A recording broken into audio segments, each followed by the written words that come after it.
Merci, Monsieur le Président. Je vais poser quelques questions au colonel Pivi. Mon colonel, alors, oui. On vous a posé la question ici de savoir qui était le commandant du régiment.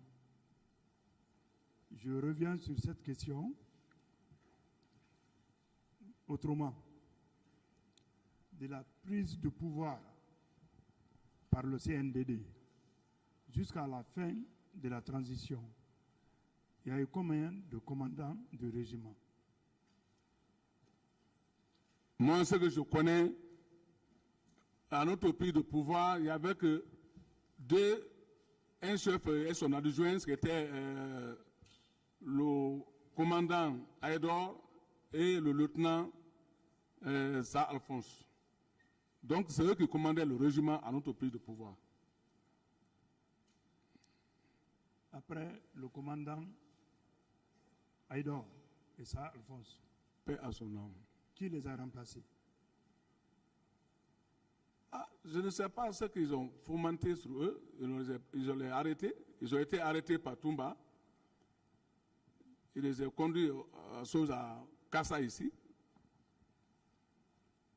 Et quand, depuis leur arrestation, maintenant, c'est lui qui commandait le régiment. Qui commandait le régiment? Mais c'est Toumba maintenant qui commandait le régiment, lorsqu'il a arrêté les gens qui commandaient le régiment. Mon colonel, lors d'un rassemblement au camp,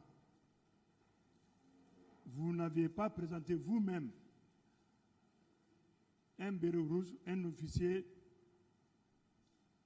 qui était le préfet de Mamou. Voilà. Vous l'avez présenté à la troupe comme commandant de régiment. Parce que nous avons ces images-là ici. Nous avons le film. Vous avez présenté quelqu'un comme commandant du régiment. Vous avez dit que la pagaille est terminée. Vous avez présenté cet officier qui était préfet à Mamou, selon vos propres termes. Qui était cet officier? Merci. Effectivement, ça c'est après le tir sur le président. Lorsque le président a été tiré, maintenant que moi j'ai demandé un grand rassemblement général au camp où j'ai demandé de filmer, même la RTG. J'ai dit parce que tout ce qu'on va arrêter ici, moi j'ai toujours dit que je ne veux pas voir aucun militaire en armes maintenant pour aller dans les marchés et se promener s'il n'est pas de garde. Donc les éléments qui sont partis au stade du 28 septembre, il faut qu'on fasse leurs recherches, il faut qu'on les arrête. C'est moi-même qui ai fait ce rassemblement général, à la présence de tous les officiers supérieurs qui étaient ce jour-là à Conakry ici, et j'ai nommé le commandant de la chose maintenant du régiment, un nouveau commandant du régiment qui était préfet et de grade commandant. Je l'ai fait venir du nom de André Ouéré, paix à son âme. C'est vous qui l'avez nommé comme commandant du régiment? Moi, on m'avait ordonné, le ministre de la Défense et le président m'avaient ordonné, parce que le président était déjà blessé, le ministre de la Défense m'avait ordonné de faire le rassemblement général et de rectifier, c'est-à-dire donner, comme l'armée fait, on te donne les instructions, tu vas maintenant, tu présentes. C'est moi qui l'ai présenté. Bon. Mais ce commandant de régiment a remplacé qui? Ce monsieur a remplacé mais qui? ça trouverait maintenant qu'ils ont tiré sur le président.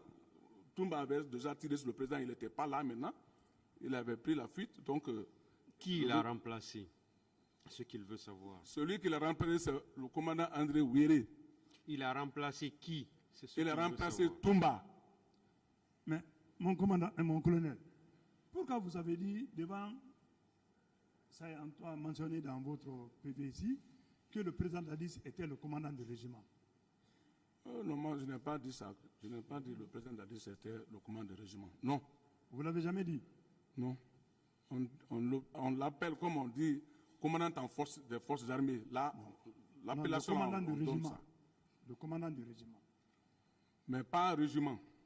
D'accord, je passe. Le tribunal va apprécier vos réponses.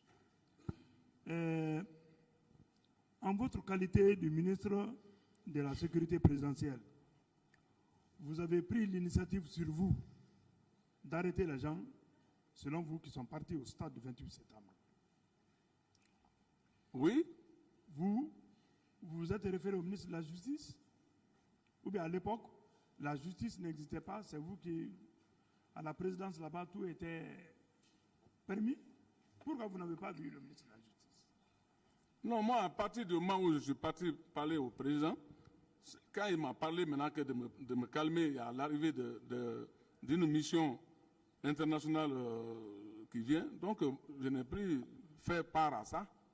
Je suis resté tranquille. Pourquoi vous n'avez pas informé le ministre de la Justice d'alors pour dire que les éléments de la garde présidentielle qui sont indiqués comme auteurs du massacre du 28 septembre, moi je voulais les arrêter, mais le président de la République m'en a empêché. Pourquoi vous n'avez pas dit ça au ministre de la Justice? Non, moi je n'ai pas dit ça au ministre.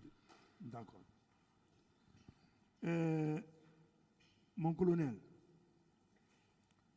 vous avez dit ici, dans cette salle, ce matin, que chacun avait ses éléments. Chacun avait ses éléments. Vous, colonel Pivi, vous aviez vos éléments. C'était au nombre de 30. Comment vous avez eu ces éléments? Est-ce qu'on vous les avait affectés officiellement? Il y a un acte qui a été pris pour ça. Oui, effectivement, le ministre de la Défense avait fait un acte pour ça. Le ministre de la Défense avait fait un acte pour ça. Oui. Le critère de choix de ces éléments, c'était quoi? Allô? Le critère de désignation de Non, vos c'était éléments. parce que j'étais chargé de faire certaines patrouilles mixtes. D'accord. Bon, vous avez également dit ici, dans cette salle ce matin,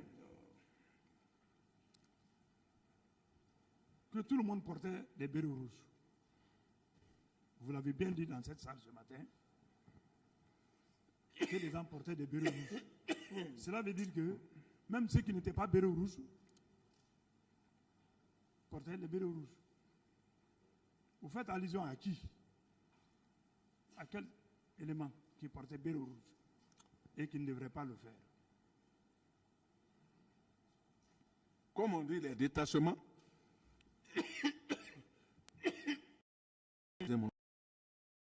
Quand, une fois affecté à la présidence, tu es détaché au niveau de la présidence.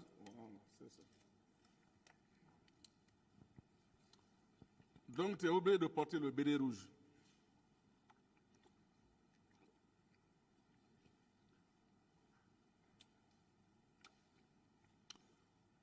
Non, je crois que vous n'avez pas dit dans ce sens.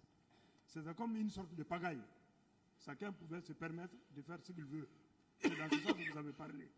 Donc moi je veux savoir en ce moment qui n'était pas autorisé à porter béret rouge, mais qui était en béret rouge. Non, par exemple, il y avait l'équipe de colonel Tibro, eux, ils ne portaient pas le béret rouge, eux étaient en béret vert, Lacoste noir. Non, moi ma question n'est pas répondue. Il veut savoir qui portait des bérets rouges qui n'étaient pas autorisés. C'est ça? Est-ce que c'est votre question? Oui, c'est bien ça, monsieur. C'est ce qu'il veut savoir. Oui, bon, il y avait des détachements blindés. Les blindés, c'est les bérets noirs. Mais une fois qu'ils étaient dans le détachement, ils sont maintenant au niveau de là-bas. Donc, ils sont obligés de porter le béret rouge. Ils sont obligés ou bien c'était autorisé? Si, ils étaient autorisés de porter le Donc béret ce rouge. n'était pas là-bas. une pagaille en ce moment. Ce n'était pas la pagaille. Mais vous avez dit ici que chacun faisait ce qu'il voulait. Des gens portaient des bérets rouges. J'ai bien dit, j'ai dit à un certain moment, pas le début. D'accord. Le tribunal va apprécier. Dans votre déclaration ici ce matin, vous avez dit la sœur de votre chauffeur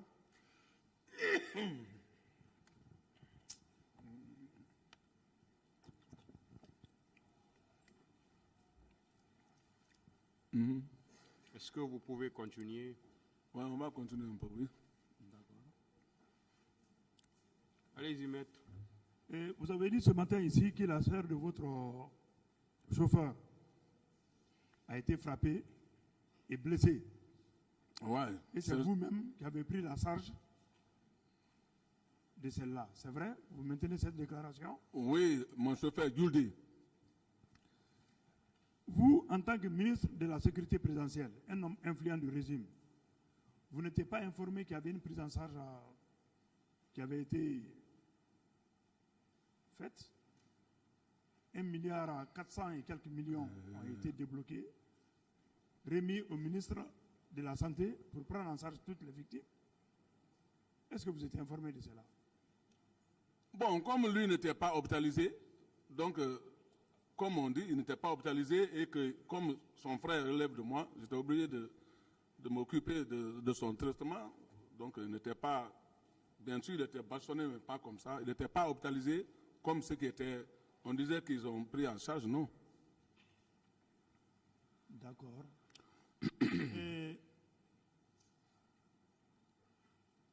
Monsieur le colonel Pivi, vous avez dit que vous n'avez jamais pillé un Guinéen. C'est vrai? Moi, je n'ai jamais pillé un Guinéen. Non, vous avez dit ici que vous n'avez jamais pillé un Guinéen, les biens d'un Guinéen. Jamais. Si ce n'est pas pour le défendre, jamais. Vous Jamais. pouvez demander témoins aux Guinéens s'ils sont clairs. Moi, jamais.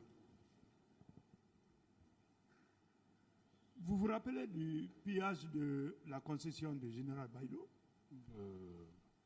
à Doubreka, à Figuema? Je ne me rappelle pas. Vous ne vous rappelez pas? Vous n'avez jamais appris que l'armée, certains éléments de l'armée avaient pillé la concession du général Baïlo à Figuema? Ça, je n'en sais rien. Non.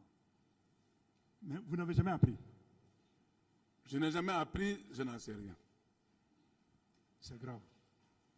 Derrière le bar Danzing de votre ami Gono Sangaré, le bar qu'on appelle 24/24, il y a l'étage R+2 du général Baïlo qui a été pillé, bombardé avec les chars combat. Vous étiez en tête. Vous ne confirmez pas? Je n'en sais rien. Pratiquement, vous ne savez rien. Et mon colonel, Oui. nous avons des partis civils, plusieurs partis civils, qui n'ont pas été interrogés le même jour, qui ne se connaissent pas, qui ne se sont même pas vus, qui ont déclaré les mêmes choses contre vous, concernant votre présence au stade, concernant le pillage de leurs biens tout au long de la route des Princes. Si cette déclaration a été faite contre une autre personne, on vous saisit, vous, des tranchées, qu'est-ce que vous allez dire? Quoi? Nous avons plusieurs partis civils qui ont fait des déclarations qu'ils ont été victimes de pillage. Ils ont vu M. Claude Pivi au stade du 28 septembre. Ces partis civils ont été interrogés des jours différents. Ces partis civils ne se connaissent pas. Mais il se trouve que leurs déclarations sont identiques, en tout cas vous concernant. Si ce n'était pas vous, si c'était une autre personne qui était désignée, vous, on vous donne ce dossier pour trancher. Si ce n'était pas vous, cette déclaration a été faite contre vous. Maintenant, partons sur un autre terrain. Ce n'est pas vous qui êtes visé dans ce dossier. On vous donne ce dossier, on vous demande de trancher. Qu'est-ce que vous, en tant que personne ressource chargée de trancher cette affaire, va prendre comme décision.